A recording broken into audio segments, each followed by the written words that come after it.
So let it be written. So let it be done. This is Tabletop Terrors. My name is Tim. I'm half of Tabletop Terrors. And what we're all about here, if this is your first time here, is we believe that everyone can be more creative. And we also believe that that creativity actually helps people be more happy and have a greater sense of purpose. And the way we help people be more creative is using tabletop RPGs. So welcome. And this is Daily Damage.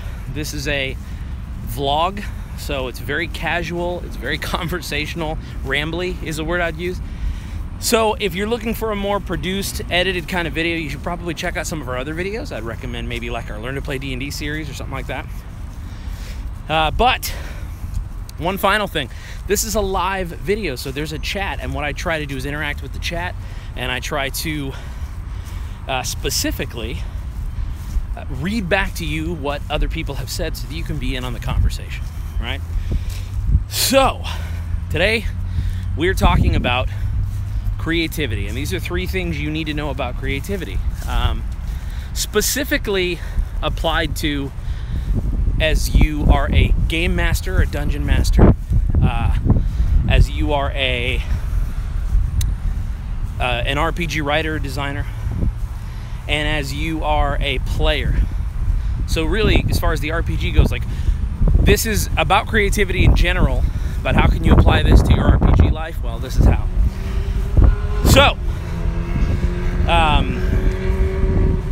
the first thing I want to do is hit up the chat, but we're going to talk about the first important thing here in 1 second.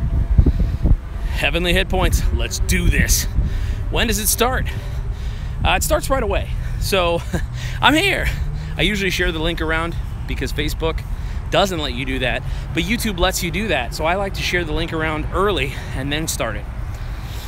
Happy Chap 84 says, hey you guys. Josh Bingham, hey you guys. Intelligent Artisan, finally came to another one. Nice to see you, my good sir. Nice to see you too. Hope you're having a good day. It's a Friday, which is always killer. What you looking at says, how's it going? Dr. Professor, sir. Hey, got some time on my lunch to hang out. That's perfect. I'm on my lunch too. We're gonna take a walk. No, Jake from Mini Terrain Domain says, hey, you big, beautiful, bearded bard. Oh, well, thanks, Jake. I can say the same about you too. Rambling while rambling says Happy Chap 84. Oh, Be a Better Game Master is here again. Hey, I'll start with the top of the hour for this. Dustin sent me the image. He was the only one that sent me the image and subscribed to Be a Better Game Master. So Dustin, I just want to let you know that you are a creative person. I love the stuff you come up with for Dragon Grin, and your mama is so fat that when she dances, the band skips. If you weren't here yesterday, I promised a Yo Mama joke. Well, also, I promised Andre Torres that I would give 1 Dragon Grin secret away for every subscribe. So, here's a Dragon Grin secret. The Dismembered Lord is a Chrono Lich who exists in one timeline, but pilfers the days of others from other timelines. So, in A Dead Man's Guide to Dragon Grin, our campaign setting book we're going to be creating, there'll be the Dismembered Lord Prime that we designed, but budget agreeing with this, we are also going to make like 3 or 4 other variations from different timelines. So you'll get a cleric Dismembered Lord, a roguish, a warrior brute. That way everyone gets their own flavor, and you can choose which one's your Dismembered Lord. So, I think that's it. I think that's all I owe you folks. Haha! And thanks for subbing up to Be a Better Game Master. Incredible channel. Alright, so here's what I want to talk about, and I think this is really, really important, so I'm gonna jump right in. As a creator, when you're creating something, when you think it's a bad idea, I want you to be honest with yourself. Do you think it's a bad idea? Or are you afraid that someone else is going to think it's a bad idea? Because the person that I truly believe in most cases you're afraid of is not yourself. You think it's a good idea. You wouldn't have come up with it. You wouldn't have said it. So what I posit to you is You are a slave to the faceless detractor. That's what I've started calling this person. Why do I call this person this? Well, because they're an amorphous blob that you imagine as smarter than you and with better taste. And you think that they have power to tell you that your idea is no good. So truly ask yourself, when you think an idea isn't good, do you personally say, Tim, I don't think that's a great idea? Or when you're writing a book or working on a comic or coming up with a new rule, are you imagining the faceless detractor? Are you imagining the amorphous blob that represents your own self-doubt personified into this doppelganger? Because I found that most often, that's who I'm afraid of. My faceless detractor, who I feel is smarter than me and better than me and will think my idea is stupid and will be right about it. And so, that's the first thing you need to know about creativity is, one, don't care about the faceless detractor, because they don't exist. Take your criticism the way we all should take our criticism, which is piece by piece and specific. So slay your faceless detractor. That's my first piece of advice to you.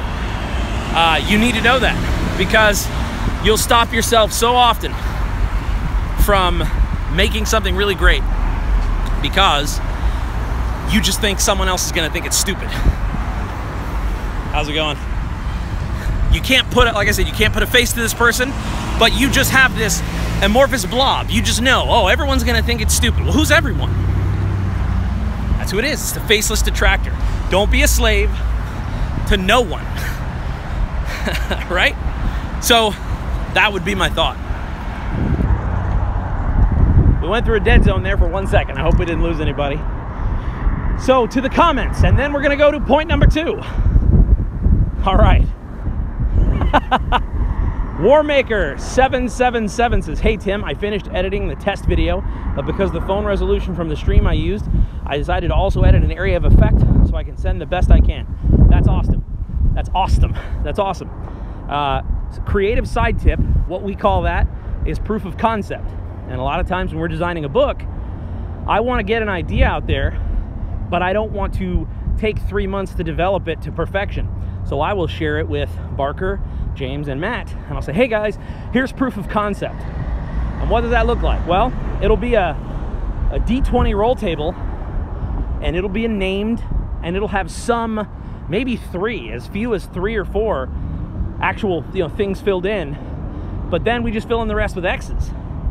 And we say, okay, here's about the rough size, here's about the rough shape. This is proof of concept. If proof of concept passes muster, then I know that it is worth the token of my time to get it up to snuff. So that'd be what I would recommend to you. If you have that video, host it somewhere, maybe a YouTube channel, or use You Send It is another good one. Dropbox, shoot it over. And I will not be worried about the quality of the actual resolution of the video that I'm filming. What I'll be thinking about and looking at is all the editing. So cool, man. And that's a little free design tip. All right, we got some comments about the faceless detractor. But Barker says, Josh is ultra bay. A lot of bays. Okay, I gotta go way back up top. Okay, also I missed a comment from Heavenly Hit Points way before. It says, I'm actually using a lot of stuff from Skyrim in my D&D games. For example, I'm learning the Davazul dragon language right now, so I can have dragons communicate with my players. That's a really cool tip and shows you one of the best tricks for RPGs, which is steal from everywhere, unless you're publishing it. But at your home tabletop, take from everywhere, and you just, it's all around you. Think about those poor dudes in the 70s who had to come up with their own ideas. Ooh, they couldn't go to the Witcher 3 wiki and get a bunch of plots. Ruh-roh pesquetios, as they used to say in the French Revolution. So they used to say in the French Revolution, they used to say ruh-roh pesquetios. Google it. It's true. It must be true. Barker was laughing. What you looking at says Barker's channel was my first RPG channel subscription. That led me to everyone else. See? That's killer. Barker says, your mama's so fat she plays pool with the planets. Alan from Check for Trap says, what's this now? Tim, my man, dropping them beats. Alan, I don't know if you were here, but anyone who subscribed to Barker's YouTube channel, Be a Better Game Master, and sent me some sort of screenshot of that punched in subscribe button, I not only told a yo mama joke about him and said something nice, but I threw out some secrets about Dragon Grin. So I threw out a secret about Dragon Grin that you might want to go back and watch when this video's processed. The command tent said, he said, pause it. This just got deep. Let's see. M6tail Shadow says, my faceless usually comes up when my mood is really low. That's the worst time. When you're feeling bad about other stuff, it's easy for that faceless detractor to become a giant and hold you in the palm of their hand and not even have to speak loudly, but just whisper how stupid you are and how futile your creative efforts are. And I'm here to tell you that's a lie. It's not true because it's in your mind. There are a lot of people who stop making beautiful creative things because they talked themselves out of it by assigning these heaps of negativity onto a fearless detractor, this faceless detractor. Let's see here. Harry P, two guys, T and D&D. He's actually streaming from across the pond, so 5 hours ahead. That means it's like March over there. RP Gamer says, amorphous blob. That's no waxy to talk about your, that's no way to talk about your wife, Tim. Oh, that's RP Gamer. You're crossing the line. No, I'm just kidding. But seriously, don't talk about my wife. No, I'm just kidding. But I'm serious. But I'm not. Oh, the command tent says faceless detractor, a new D&D monster. All right. So here's the second thing, creatively, which is because something is easy does not mean that you should value it less. Okay? This was a big one that I learned. If I have an idea that I feel is really good, but I didn't pay some crucible for it, I immediately, automatically think, oh, this probably isn't the best idea. And there are countless ideas. I couldn't fill all the notebooks in the world. No, I could fill all the notebooks in the world with these ideas that I have thought of and thought, oh, that's cool. And then I immediately dismiss them because I think, nah, that was too easy. When you get good at coming up with ideas and when you start honing your tastes, that's the point. And I'm gonna tell you a very quick story. It's a really cool story. You may have heard it before if you're hanging around on Tabletop Terrors, but so Picasso was in the park and he was sketching, and there was a woman who was a huge fan of his. She approached him and she said, will you draw my portrait? And he said, certainly. So he sizes the woman up, and on his canvas he dips his brush in the ink and he makes one fluid stroke. In this serpentine stroke, he finishes the portrait, just one. And the woman says, oh, I love it. He says, excellent. That'll be $500. And she says, $500? But it only took you a moment. And Picasso said, my dear, it took me a lifetime. Let that sink in for a second. The ideas you come up with today are hard won, okay? The way that these ideas are forming and forged in your mind are on the bones and dried blood of all of your ideas before, and your taste, and your experiences, and the bitterness of life, and the sweetness of life. It's better when it gets easier. Don't think that because something comes easy to you, that it is not valuable. That is the second thing that I learned about creativity that I wish I would have known sooner. Because it's familiar to you, doesn't mean it will be familiar to everyone else. Overly familiar is probably a better way to put that. So 1, do not listen to the faceless detractor. 2, just because it came to you easy doesn't mean it's not good. Back to the chat. Hey, I've got to scroll all the way back to the top. So while I'm doing so, I just want to take a moment to say that thank you. Thanks for hanging out.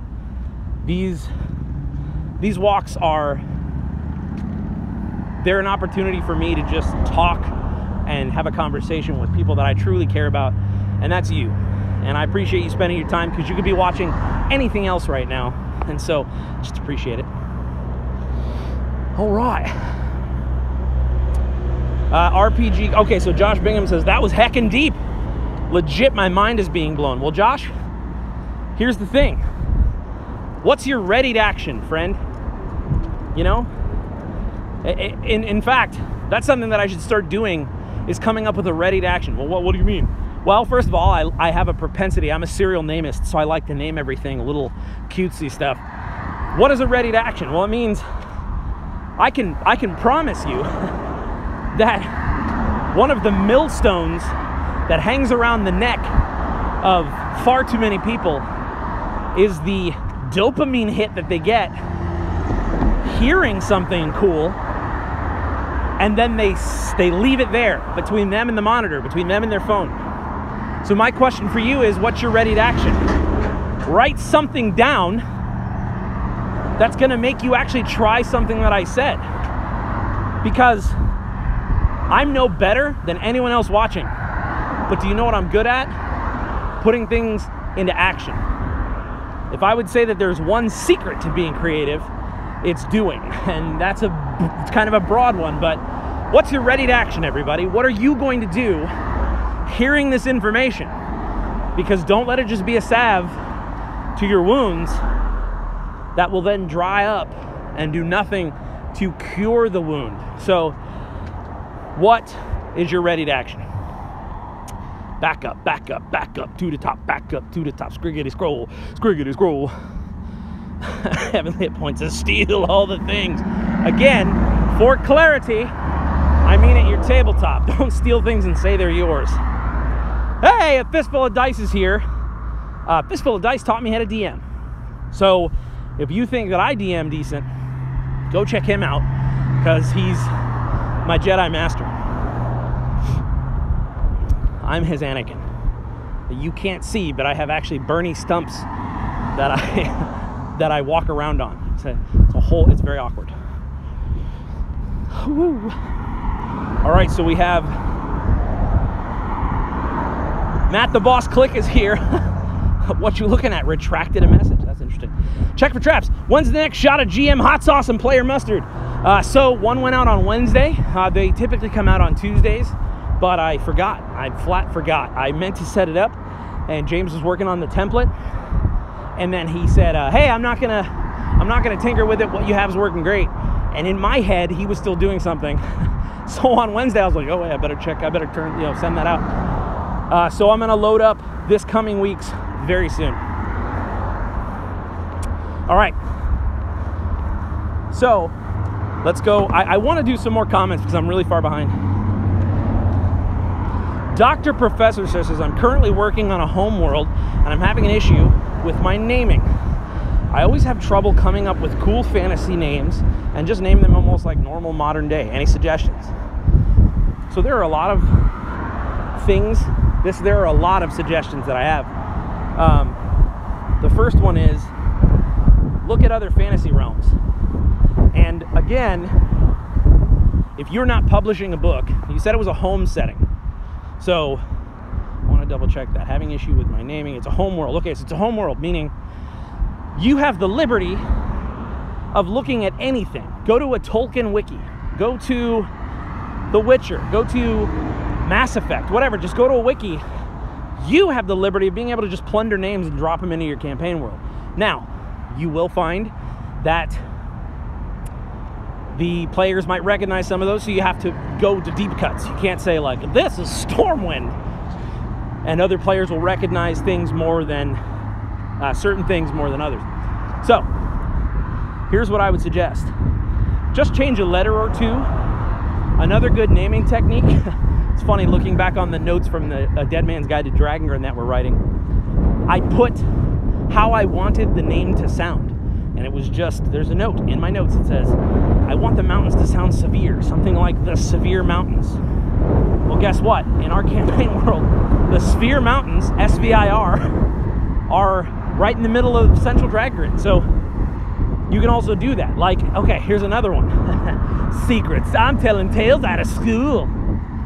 I wanted an island chain like Hawaii. So we named it Hawaii. Because it evokes Hawaii without it being so specific. It's not like Hawaii. It's just different enough so that it's like, oh, Hawaii. What do I get from that? It's this kind of subconscious collective baggage. So, all right. Okay. Man, there's a lot of comments today, so forgive me if there's some pauses here, but I just want to make sure I don't miss any. Oh. Heavenly Hit Point says, don't use a translator. Yeah, I mean, switching a few letters makes a big difference. Matt Click, actually, if you're interested, on absolutetabletop.com, there's actually a really great book called Be a Better Campaign Master, Book 1, Building the World. And I think there's a whole section in there about naming things and how to name them and make them evocative.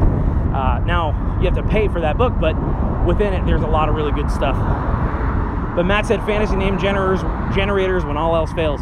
There are some epic ones that are more than you could use in an entire campaign world. And then he says he usually combines a few different names. That's another really good trick, you know?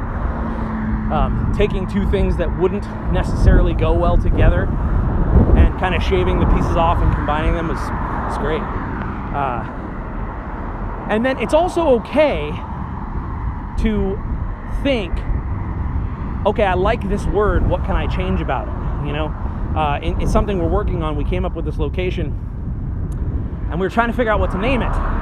And we knew we wanted it to be like ocean, but we also wanted it to be like sort of Lovecraftian. And at the moment, the thing I kept thinking of is, I really love the name Whitechapel. Whitechapel sounds great, but that's a little too Central European, like, I don't know, that just, it wasn't evoking that. And so we ended up going with a different name, Drift Chapel, because we wanted to evoke the water and we wanted to evoke that feeling. So we took Whitechapel and then just switched out the first name until we came up with something that we dug. And you could even take that name and do the same thing.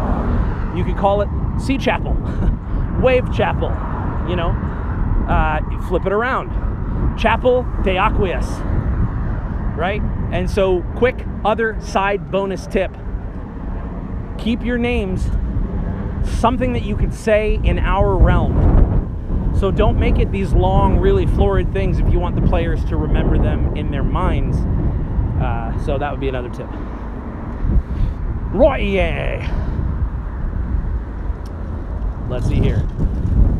Salve, medicinal ointment for wounds. That's what Matt says. Wait, what happened? Oh, what's a salve? Mr. L says.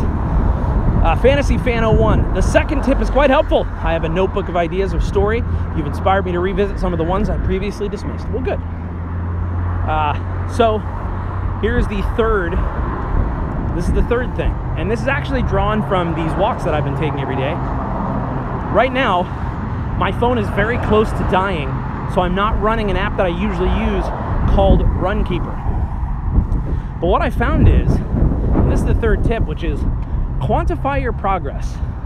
By quantifying your progress, what does that mean? It means measure and write down the results of your progress. And there is a balance to this, to be sure. Don't get lost in this. But if you wrote in a, say, a word processor, a huge chunk of 3 paragraphs, do the word count tool and see how many words you wrote that day. And just keep a simple spreadsheet. I did this today. Because what I found was, when I didn't start Runkeeper, my walk felt far more aimless than when I know I'm tracking it. And so again, do not become a slave to your process. That's not the end result, but it's a really good I think, guidepost. Because if I know that I walked 2.4 miles yesterday and I look down at Runkeeper and I'm only at 1.9, what do I think? I think, wow, I want to walk some more. I want to keep on pace. And so that's the third piece of creative advice, which is quantify your finished work. Nothing is too small. And by doing that, you start to, I feel, build momentum. You say, oh, yesterday I wrote 3 of these. Today I'm going to write 4. Or, you know, I've been doing a lot of writing. I want to draw something. And how do I make that choice? Well, I looked at my little spreadsheet or my notepad, and I kind of look and said, well, I've done a lot of writing. I want to flex another muscle. It keeps me from feeling less aimless. So that's the third thing I feel you need to know about creativity is it's a big sort of nebulous feel kind of thing. It's a feeling, creativity. And you have to put it into action. So when you put it into action, it's okay to measure that and write it down and log it. And that would be, those are the 3 things. 1, slay your faceless detractor. 2, if an idea is easy, it doesn't mean that it's not as good as one that you fought for, because you did fight for it. It's at a different time. And then 3, quantify your progress. Write down your creative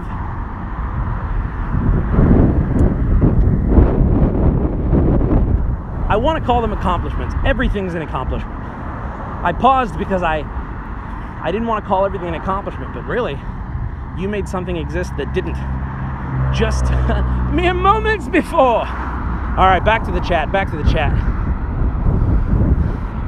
All right, we've got a lot. Wow. Okay.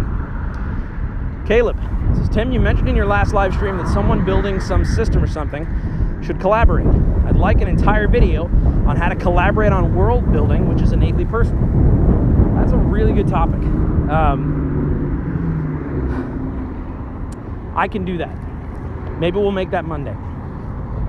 However, if you want to see a really good example of this, it's either on the PhD&D channel or Matt Clicks A Fistful of Dice.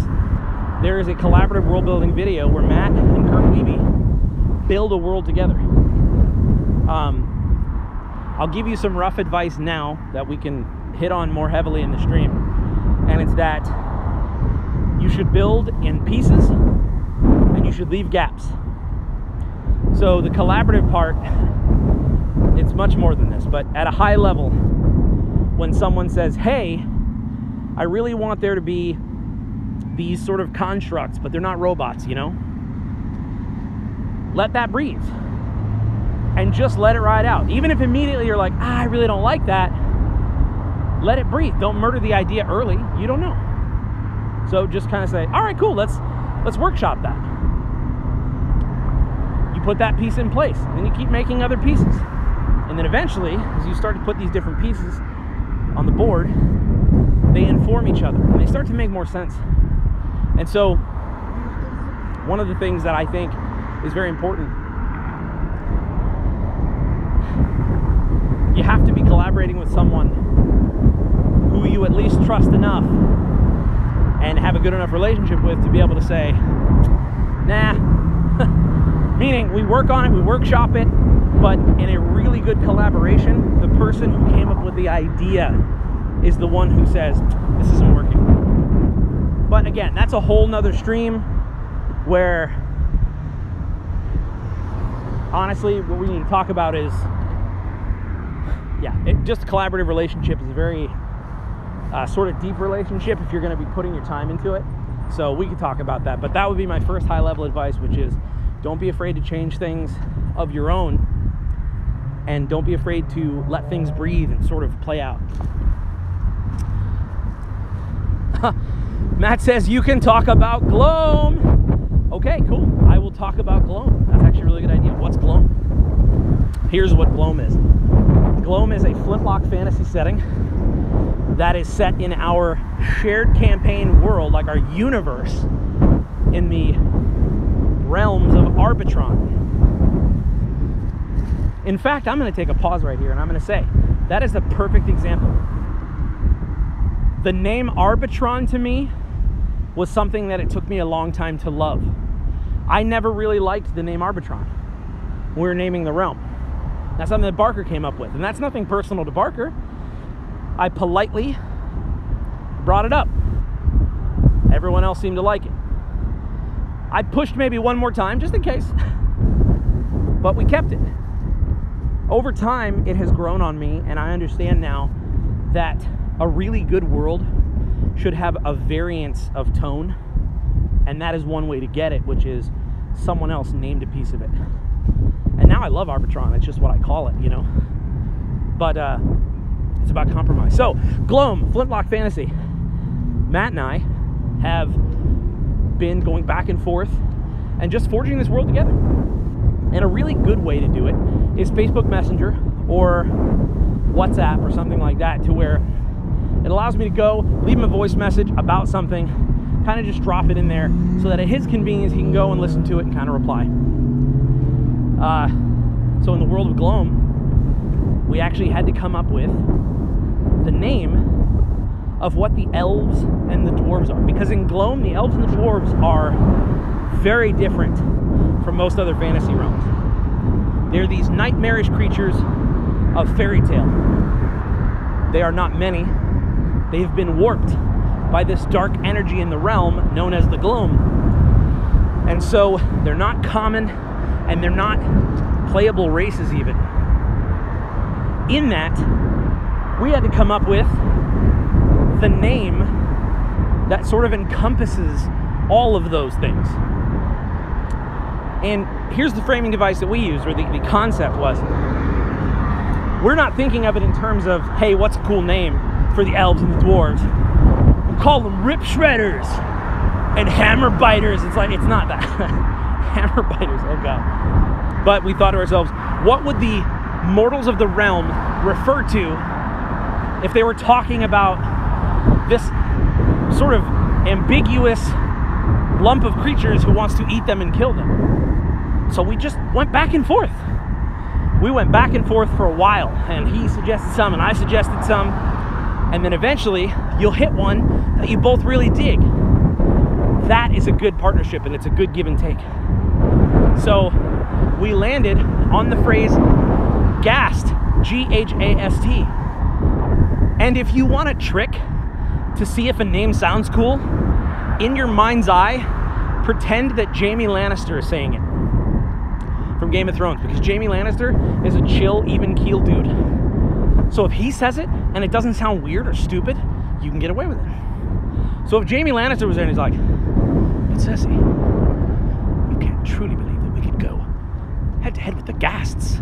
Boom, worked for me.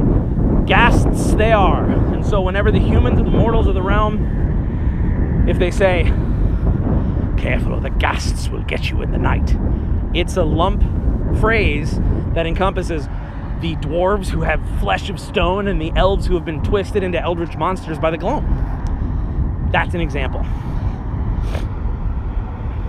So, Matt says, he says, and I mean specifically the process of creating Gloam collaboratively from the scattered pieces of ideas from both of us. Jeremy Lilly says, when you collaborate, you have to be able to be open and honest with one another, and communication is key. And this is so true. In fact, I'm going to go back to the genesis of Gloam, because Gloam is actually the first campaign world that we created as a partnership together from the outset. So Dragongrin and Kea, Aeronoth, all of us have our hands in the lore and shaping the ideas, but it typically falls back to the creator to make the final call, and they do a lot of the heavy lifting. So Gloam came about this way, and I'll never forget it. I had wrapped a U-Haul truck, hear me, I had wrapped a U-Haul truck around a pole at a gas station. It was my moving day. And I had one of these huge U-Hauls, and when I was turning into the gas pump, one of those large poles that serves this exact purpose stopped me, and the entire side of the cargo area of this huge U-Haul was dented in, wrapped around this pole. James was with me. I had no idea how to get it off of there. as an aside, thank the Lord, as an aside, there was a military truck driver there who hopped out of his car and said, hey man, you need to do it this way. And I, not shy, said, would you do it for us? And he did. He hopped into the truck, he unwrapped it, I brought it back to the U-Haul place, and for the 30 minutes that I had to stand there, because I had the insurance, always get the insurance, for the 30 minutes that I had to stand there while they did the paperwork on the insurance, I was thinking about this campaign setting that I had, and on a totally unrelated note, totally different campaign setting, Matt Click sends a message to our WhatsApp, and he basically just says, hey, he starts kind of throwing ideas out there about a realm, a campaign world that he was working on. And it sounded really cool, but at the same time, it sounded a lot like kind of what I was thinking. And so he had this idea about these different baronies in this place called Strand, and he had this concept of like Flintlock.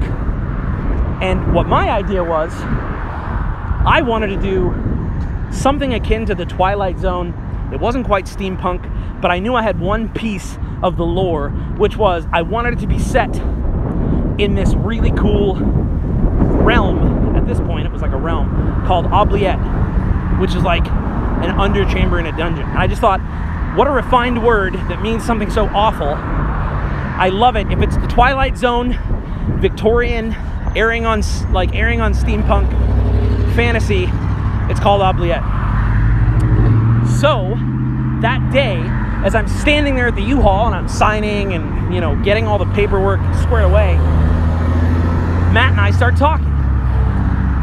And basically, I brought it up and I was like, hey, I'm kind of working on something similar.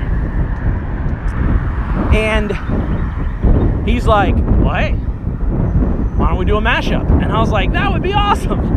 And so we did. And so we first, the first name was, we should call it Thy Fearful Symmetry.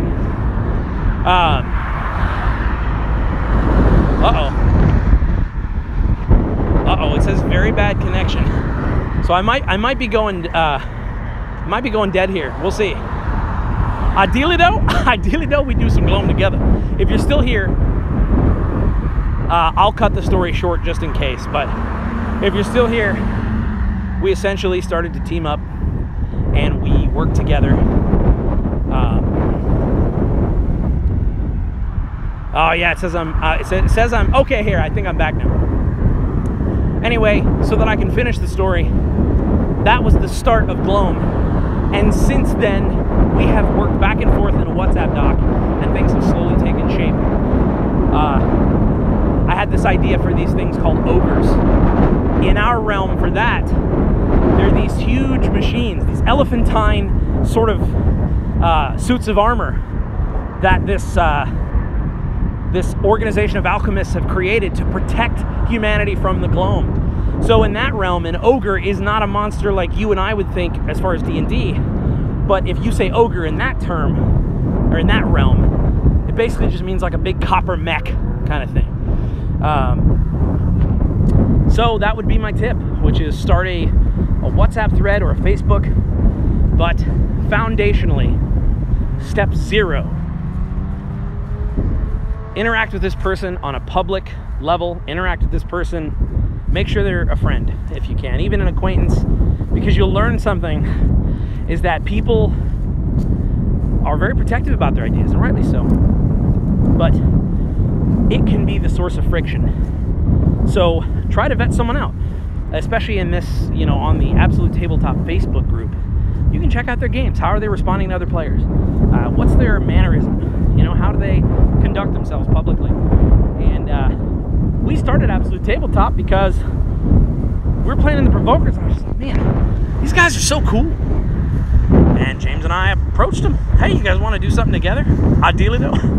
And so that is my recommendation, is you have a lot of ways to vet someone. Don't be creepy about it either. They're vetting you just as much as you are. And so, oh yeah, And Ben Buckner was the first official ogre pilot in Matt's Gloam one-shot. And we don't have any official announcements to make just yet, but we do have some cool stuff working formally regarding Gloam in the campaign setting. And so you will be seeing something from Gloam this year, and that is something that we are really happy about, because it's just a really fun world to play in. It's our love letter to Lovecraft we're talking about. So thanks for hanging out. Thanks for watching. I'll be doing this again tomorrow. Hopefully this helps. Hopefully these tips. But if you're watching this and you get to the end of this video, what are your creative tips? What are the things that you do that help you get to where you need to be? And never forget, may you mend the first break. May you kill the first snake.